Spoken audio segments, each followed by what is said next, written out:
Senator from Massachusetts, Elizabeth Warren.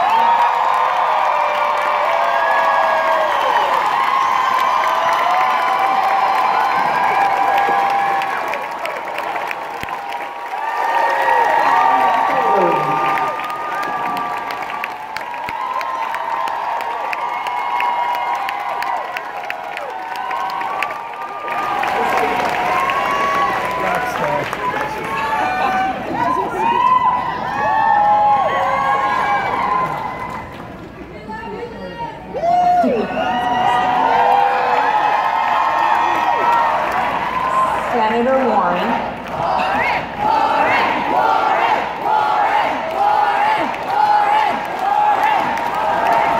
You know, the best part is she'll give you a hug like she gave us. We're not special up here. Yeah, we're not really, that's true. Campaign has been around hugs. You know that? Yes. I'm at over 35,000 selfies around the country now, so we're in it. It's impressive.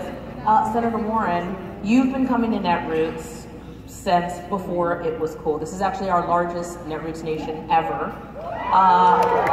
It keeps growing. Just keeps growing. Isn't this your 7th NetRoots? So the first time I came was 9 years ago, and it was a moment to say 2 things. One was thank you, and the second is please more.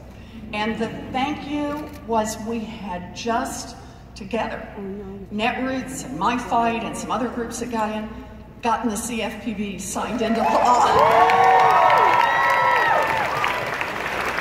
And the second was we were in that space. The consumer agency didn't have anyone to set it up yet. And so I knew that it wasn't enough just to get the thing passed into law. It's a good bill.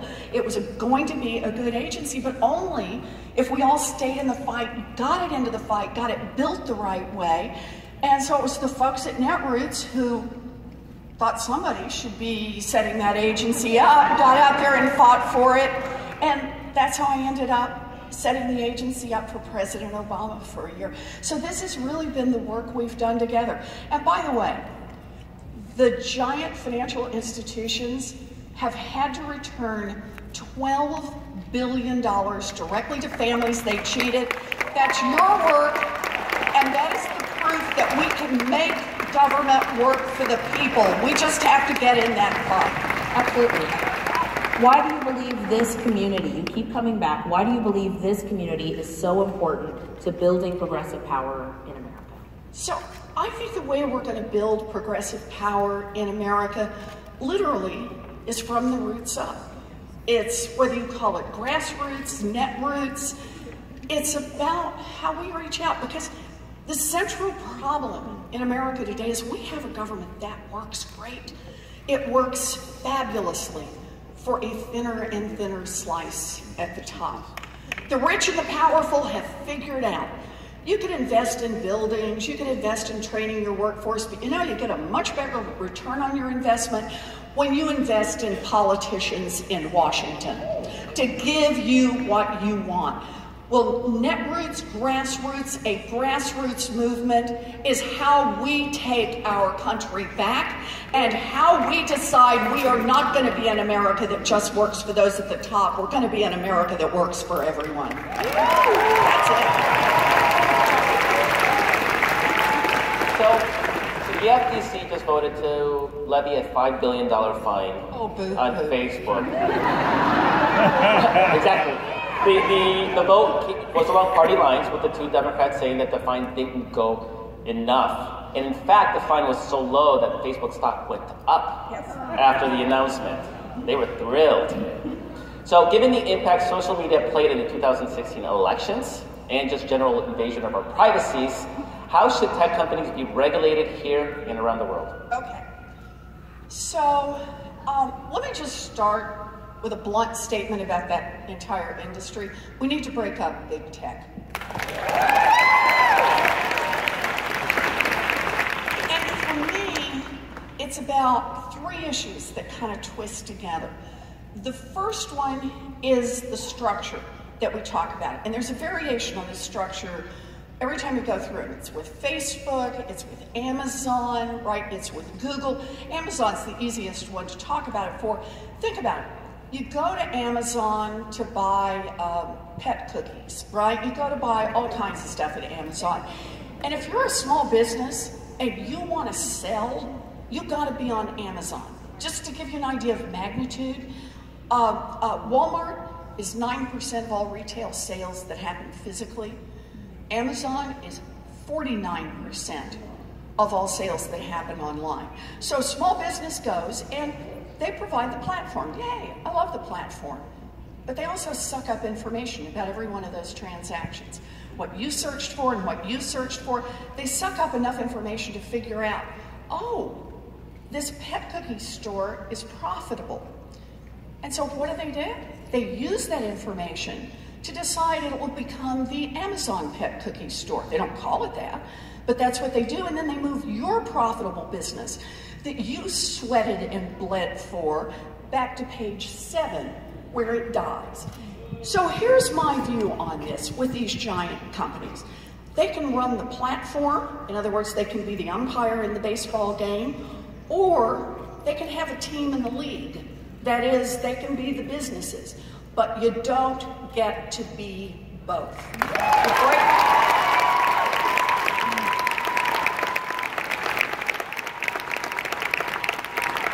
I'd also add on this, we need to enforce antitrust laws. One of the consequences, of being giant is that you suck up your competitors and buy out your competitors, roll over your competitors, and over time, creating these bigger and bigger giants are both enormously damaging to the marketplace, to consumers, and ultimately to democracy. When giant companies have so much power that they get to call the shots in Washington, it's no longer just about the economy that they own, it's our entire country. We've got to fight back on this. Time for a local community question from Hannah.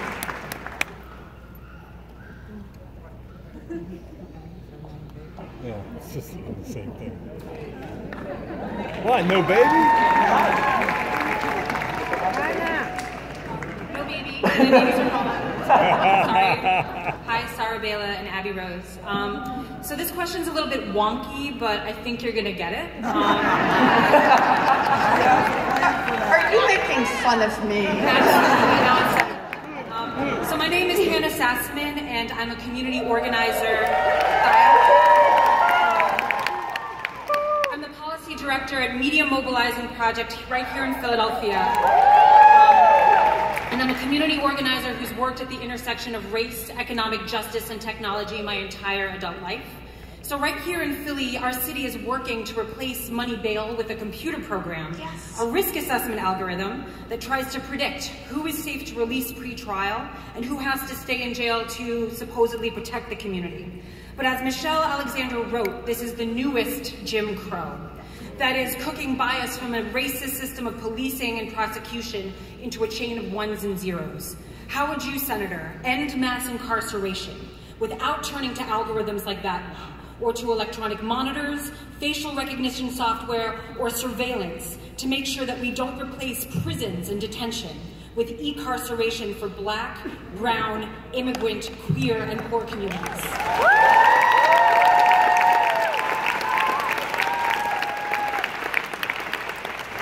So I'm a huge fan of Michelle Alexander's work. And one of the things she points out in her book is kind of the front to back quality of our mass incarceration system. That it starts on the front end with what we make unlawful. It then works its way through the judicial system, including the cash bail system that basically penalizes people for being poor, penalizes them for being Black, penalizes them for being brown, penalizes them for being queer, goes after them for anything that stands out. It's also a system that then locks people up for profit, and at the end, even after people have served, destroys their opportunities to be able to reintegrate into their communities, to be able to get housing, to be able to get a job, any part of this. So when we talk about how we're going to change and reform the criminal justice system, it really needs to be front to back. And it needs to be a conversation that is about race, that is about gender, that is about sexual identity, that is about all the pieces. We have data, for example, that show us that for blacks and whites who commit exactly the same crime, not slight differences, exactly the same crime, blacks are more likely to be arrested, more likely to be arraigned, more likely to be taken to trial, more likely to be convicted at trial, and more likely to receive higher sentences. Yeah. It's study after study after study that tells us we have a criminal justice system that does not meet what is engraved above the Supreme Court of the United States, equal justice under law. It is a system that tilts in favor of a few and against the many, who are lost and who are destroyed by that system. So when we think about pieces on how to change, part of it is we're going to have to look at this and break it apart because we've got a lot. So for example, I strongly support making marijuana legal. And a reason for that is not just for those of you who think it's fun, not just for the mellow folks in the back, or the folks with all the cookies over there, but also just to understand how race intersects that very question. That the best data show that African Americans and whites use marijuana at about the same rates, but African Americans are about 3 times more likely to be arrested for marijuana use. So, easy answer for me, make it legal and then that problem goes away. But there are a lot of places where we have to come into the system, and I particularly, since you started, want to talk about the question about cash bail. We need to get rid of the cash bail system. We need significant reform in this area. But we can't replace it with another system that treats blacks and whites differently, that treats the LGBTQ community differently from straight, that treats transgender differently and singles them out. Because here's the problem. You put in a bunch of data that have already been influenced by race and by gender, by age. You put those into the system and surprise, surprise, turn the crank twice, and that's exactly what comes out of the system on the other side. So I'm in on reformation. We've got to reform this whole system. I'm big on understanding the data as we go through it. And the third part, and this is where I'm so glad to hear that you're doing community organizing on this, is as we design a better criminal justice system, it can't just be a handful of folks who go behind closed doors and make this happen. It's got to be that we hear directly and from the communities that are affected, and not just hear, but integrate with the communities that are affected so that people are able to bring their own stories, their own voices into this. So I've started part of this. So for example, I have said we need to get rid of all for-profit prisons. Nobody should be making a profit off locking people up.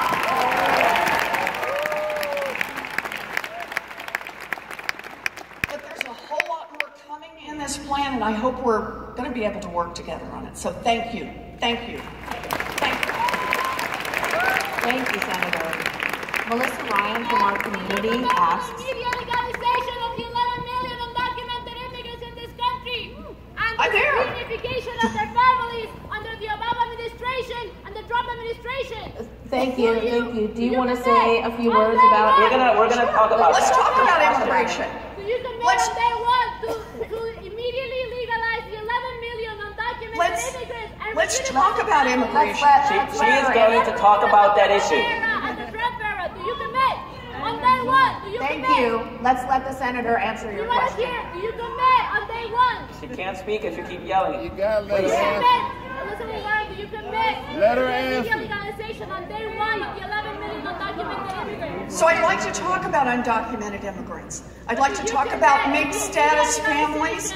I would like to talk about an overhaul of our immigration system, because that's what we need.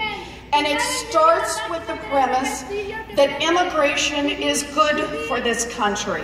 It makes us stronger. It makes our economy stronger. Get out of the way, guy. And it ties us to families all around the world. So I have released an immigration plan. I hope you'll take a look at it. And here's what that immigration plan starts with. The first part it starts with is we need to expand legal immigration in this country. We've had families held apart for far too long, and that's not who we are. It doesn't strengthen our economy. It doesn't make us safer. It doesn't help us build a stronger future. Part two, we need a path, and I will build a path to citizenship, not just for dreamers, but for families. A path to citizenship for people who are here to stay. A path for citizenship that is both fair and attainable. It's about workers. It's about people who've been here for a long time, who have become integrated into our society. Part three is I will stop this ugly mess at our borders. No great nation tears families apart. No great nation locks up children. We must at the borders respect the dignity of every human being who comes here. We need independent immigration courts so that there is truly justice for people who are here. I want to say, just off to the side on this, I come from a tradition of witnessing. I went down to the border in McAllen right after the word came out that the Trump administration was taking children away from their parents. I saw firsthand the cages of women, the cages of men, and then the cages of little girls. Just think about it. A 12-year-old locked up. She has no idea where her family is. She doesn't know where she is. She doesn't know where anyone is going, and no one to talk to.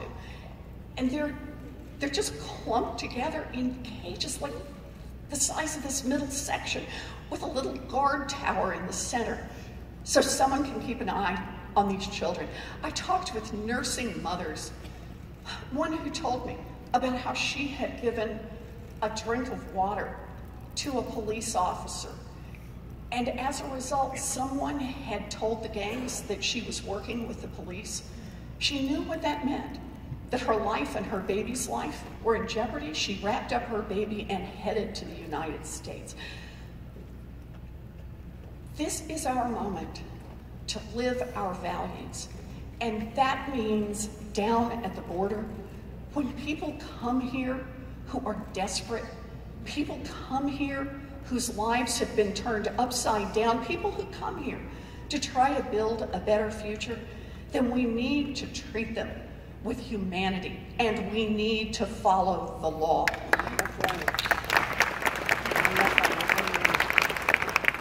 I made an announcement yesterday, and that is to anyone out there who's working in this system, understand, you abuse immigrants, you physically abuse immigrants, you sexually abuse immigrants, you fail to get the medical care that they need, you break the law of the United States of America.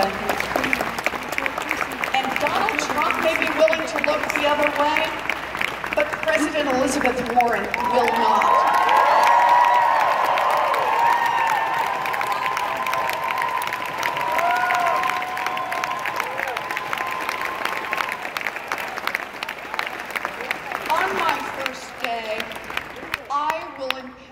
A commission in the Department of Justice to investigate crimes committed by the United States against immigrants.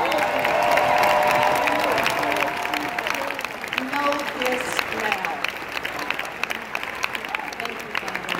We have a question from a local community activist named Kendra. Yeah, Kendra! Yeah, Kendra! Hello, my name is Kendra Brooks. I'm a mother of 4, grandmother of 3, a Philadelphia public education organizer and activist, and a city council at large candidate under the Working Families Party here in Philadelphia.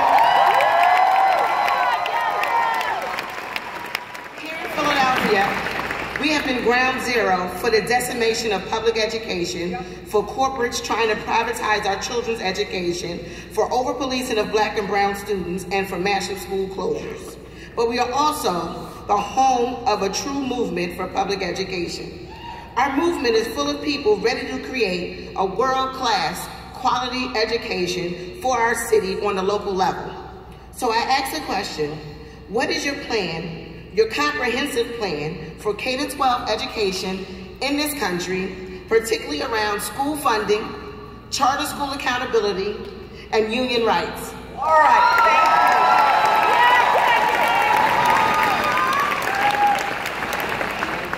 I just want to start this one, Kendra, by saying I've known what I wanted to do since 2nd grade, and I've never varied from that. Okay, you're laughing. You didn't decide till 3rd grade. I get it. I wanted to be a public school teacher. So can we hear it for America's public school teachers?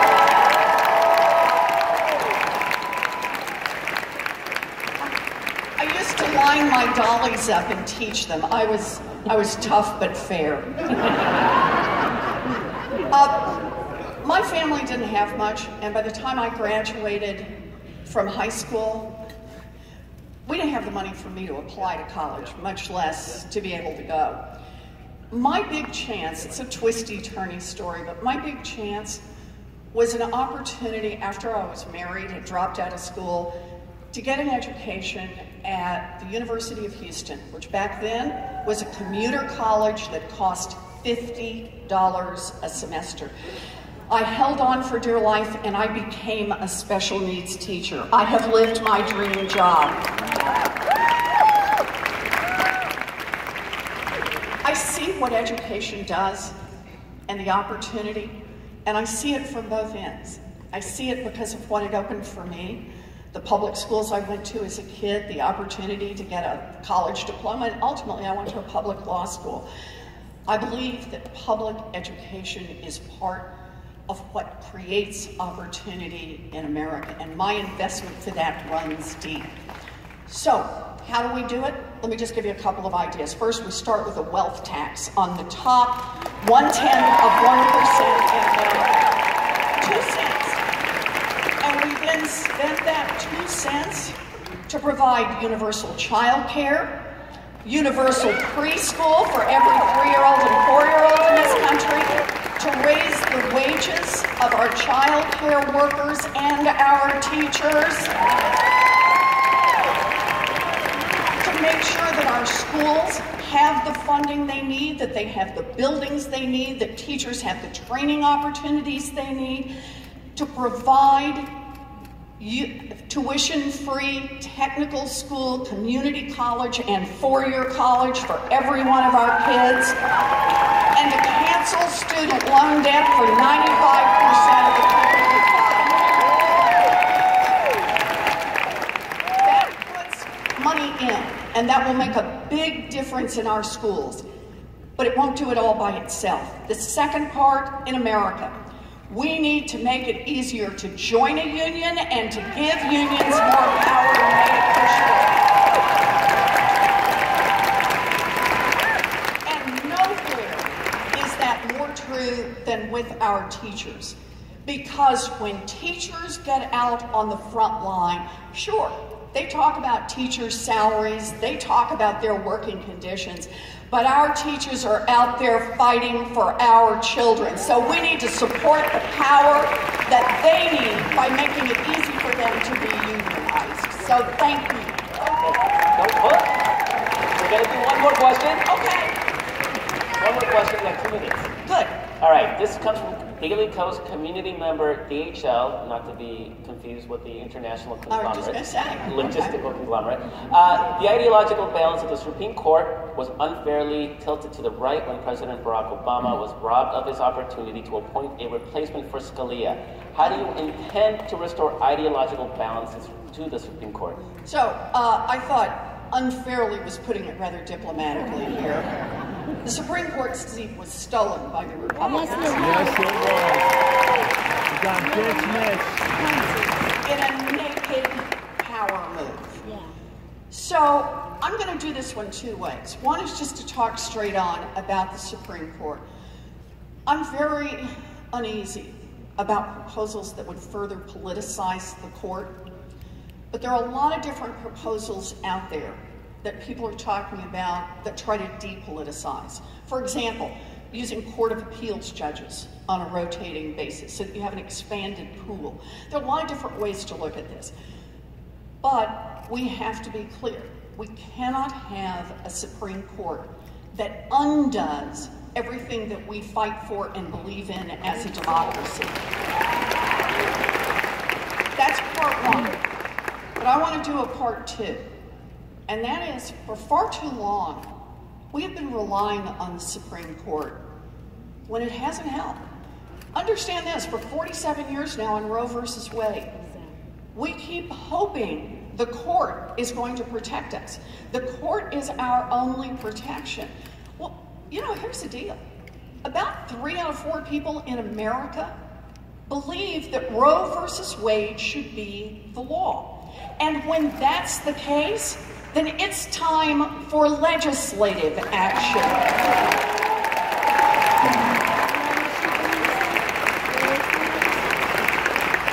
We can take decisions in the Supreme Court that are not decisions that strengthen our democracy, that are not in line with what most people believe, and we can take them to Congress. Now, that's true on political gerrymandering.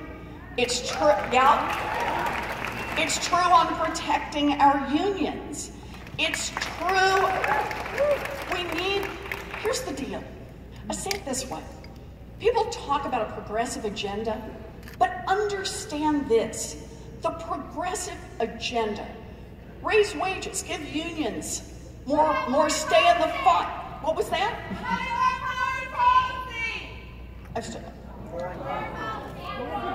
That's not going to be in this. Yeah, that's a joke, folks. Okay, I think they're not going to give me another 2 minutes. Sorry, yeah. But the point is, let me do this. A progressive agenda is supported by somewhere between 2 out of every 3 Americans and 3 out of every 4 Americans. The progressive agenda is America's agenda, and we need to get out there and fight for it. People told me we would never get a consumer agency, and the reason we wouldn't get a consumer agency was because the big banks didn't like it. Well, yeah, they didn't like it, duh. It cost them a lot of money. But the point is, they spent $1 million a day for over a year to fight that consumer agency and other financial reforms. People in this room fought back. And at the end of the day, you don't get what you don't fight for. We got in that fight, and that's how we got a strong agency. We got to do this, and we're going to do it in area after area after area. Most of America, the wealth tax is not only something Democrats love, it's not only something independents love, a majority of Republicans across this country support it. Canceling student loan debt, it's not just something Democrats like, it's independents and Republicans who are struggling with student loan debt. We have a chance to realign politics in this country, and it starts by getting in the fight for the things we believe in.